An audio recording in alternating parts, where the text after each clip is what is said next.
हम लोगों ने देखा प्रकाश संश्लेषण के लिए 4 कच्चे पदार्थ की आवश्यकता होती है और 4 कच्चे पदार्थ में कार्बन डाइऑक्साइड, जल, क्लोरोफिल और सूर्य का प्रकाश, ये चारों की आवश्यकता होती है। अब हम लोग देखेंगे इन चारों की आवश्यकता कहाँ कहाँ पे होती है और इन सब से क्या क्या पदार्थ बनता है और कौन कौन सी क्रियाएँ होता है, इसके बारे में समझेंगे। इसे ध्यान दीजिएगा, ये है पेड़ का एक पत्ता लिए है जो हरा पत्ता है। ऐसे भले फिगर में हरा नहीं है लेकिन हरा पत्ता है।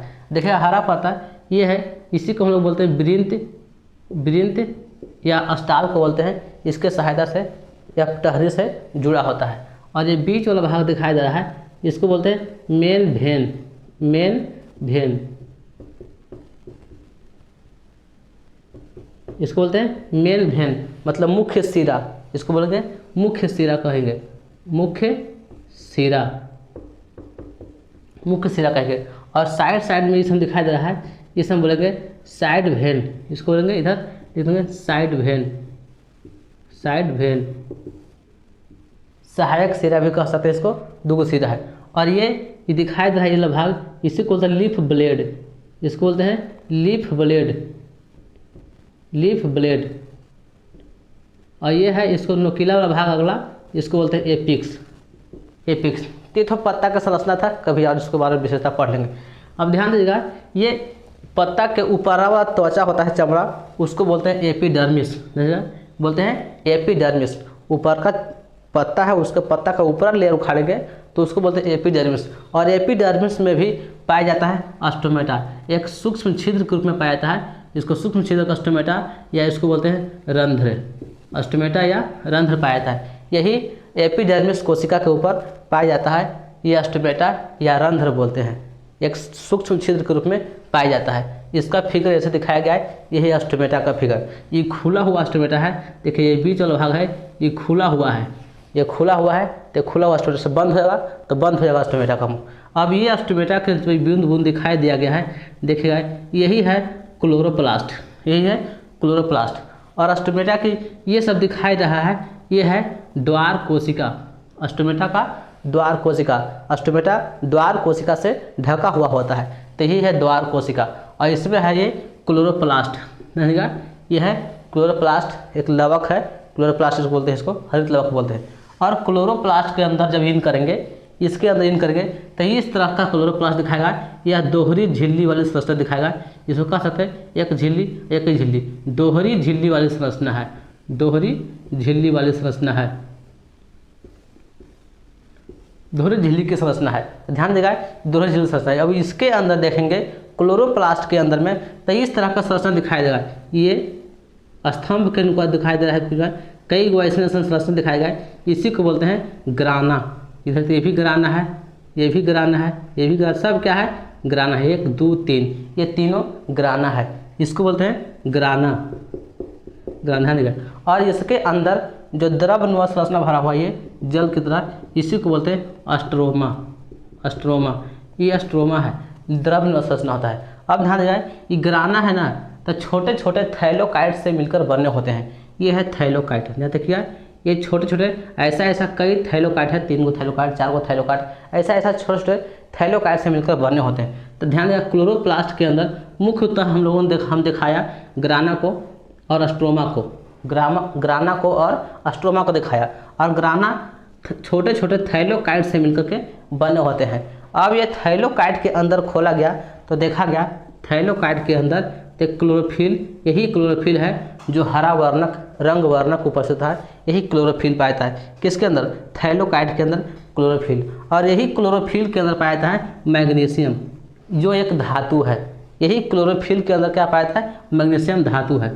ये ध्यान, ये था आंतरिक संरचना पत्ते के बारे में, प्रकाश संश्लेषण के लिए। अब ध्यान दीजिएगा, क्या होता है जब सूर्य का प्रकाश पत्ता पर पड़ता है, पत्ता के भाग से आता है एपिडर्मिस पर, एपिडर्मिस से आता है ऑस्टोमेटा पर, ऑस्टोमेटा से आता है क्लोरोप्लास्ट पर, और क्लोरोप्लास्ट के अंदर इन करता है तो ग्राना और स्ट्रोमा में जाता है। तो पहले आता है किस पर, ग्राना में, और ग्राना का एक भाग आता है थैलोकाइट पर आता है। और थैलोकाइट पर जब प्रकाश पड़ता है तो उसके ऊपर जाता है क्लोरोफिल पर, और यही क्लोरोफिल के अंदर पाया है मैग्नीशियम। और इस मैग्नीशियम से इलेक्ट्रॉन निकलता है और इससे क्रिया शुरू होता है प्रकाश संश्लेषण का। तो इस पूरे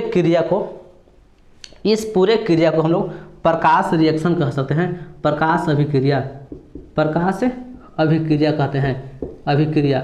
और यहाँ से प्रकाश अभिक्रिया भी शुरू हुआ है। प्रकाश अभिक्रिया या इसको लाइट रिएक्शन या हीट रिएक्शन भी कहते हैं, लाइट रिएक्शन या हीट रिएक्शन कहते हैं। इस अभिक्रिया में क्या होता है, ये क्लोरोफिल होता है या कह सकते हैं मैग्नीशियम सूर्य के प्रकाश को अवशोषित करता है, ऑब्जर्व कर लेता है। सूर्य के प्रकाश में जो भी विकिरण ऊष्मा पाया जाता है, विकिरण ऊर्जा को यह क्या कर लेता है, अवशोषित करता है। अवशोषित करने के बाद से यह स्ट्रोमा है, इसमें जल भरा है, जल को 2 भागों में तोड़ देता है। प्रकाश अभिक्रिया, इस अभिक्रिया में क्या होता है, तो कहेंगे इस अभिक्रिया में, कहेंगे प्रकाश अभिक्रिया में, प्रकाश अभिक्रिया में ये क्लोरोफिल या कहेंगे मैग्नीशियम, क्लोरोफिल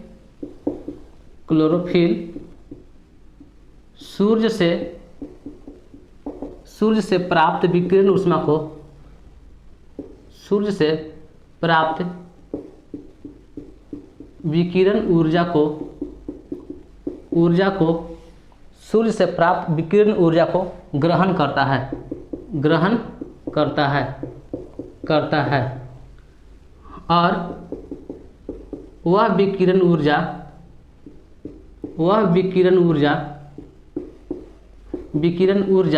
जल को 2 भागों में तोड़ता है।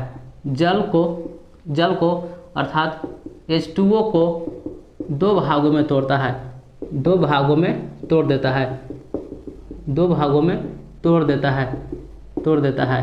पहला भाग बोलते हैं हाइड्रोजन, और दूसरा भाग होता है ऑक्सीजन, हाइड्रोजन और ऑक्सीजन। ध्यान दीजिएगा।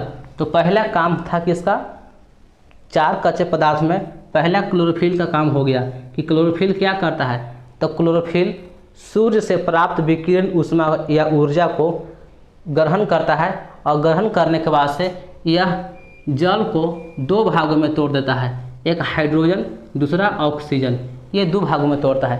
तो ये होता है सिर्फ प्रकाश अभिक्रिया में, सिर्फ किसमें, प्रकाश अभिक्रिया में। इसके बाद संपन्न होता है अप्रकाश अभिक्रिया, या उसको बोलते हैं अप्रकाश अभिक्रिया,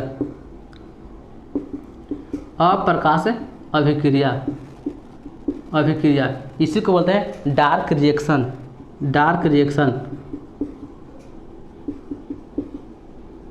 अप्रकाश अभिक्रिया या डार्क रिएक्शन। इस अभिक्रिया में क्या होता है, देखो 2 का तो काम हो गया, पहला काम हुआ क्लोरोफिल का और दूसरा काम हो गया जल का, ये 2 का काम हो गया। क्लोरोफिल सूर्य से विकिरण ऊष्मा को ग्रहण किया और जल को 2 भागों में टूटा, तो जल का काम हो गया, जल का टूटना, 2 भाग में जल यहाँ पे टूट गया।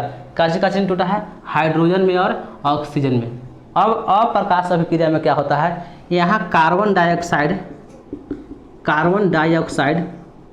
कहेंगे, यहाँ इस अभिक्रिया में, यहाँ नहीं कहेंगे यहाँ या इस अभिक्रिया में कार्बन डाइऑक्साइड हाइड्रोजन के साथ मिलकर हाइड्रोजन के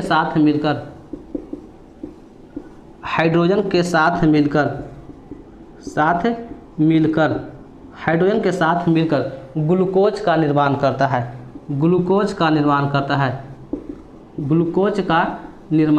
है, ध्यान दीजिएगा। इस अभिक्रिया में कहेंगे, इस अभिक्रिया में लिखते हैं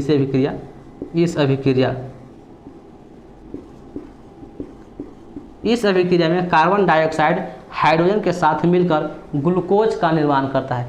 किसका निर्माण करता है, ग्लूकोज का निर्माण करता है। और इस अभिक्रिया के लिए इसके लिए प्रकाश की आवश्यकता नहीं होती है, सूर्य प्रकाश की आवश्यकता नहीं होती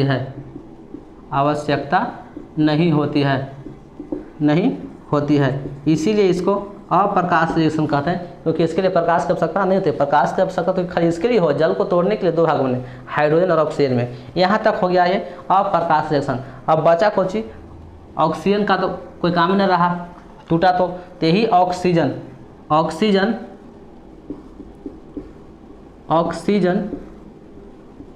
वाष्प के रूप में स्टोमेटा के द्वारा बाहर निकल जाता है। ऑक्सीजन वाष्प के रूप में स्टोमेटा से बाहर निकल जाता है, निकल जाता है। हम लोगों ने देखा प्रकाश संश्लेषण के लिए 4 कच्चे पदार्थ की आवश्यकता थी और 4 कच्चे पदार्थ में से सभी का अपना अपना उपयोग देखा हम लोगों ने। यहाँ पे ऑक्सीजन वाष्प के रूप में स्टोमेटा से बाहर निकल जाता है, अर्थात जल और वाष्प, कुछ जल के अणु होते हैं और वाष्प के रूप में बाहर निकल जाते हैं। ऑक्सीजन स्टोमेटा के द्वारा बाहर निकाल दिया जाता है। ये था प्रकाश संश्लेषण के लिए संपूर्ण अभिक्रिया। आशा करता हूँ कि आपको समझ में आया होगा। तब तक के लिए मिलते हैं अगली वीडियो में। धन्यवाद।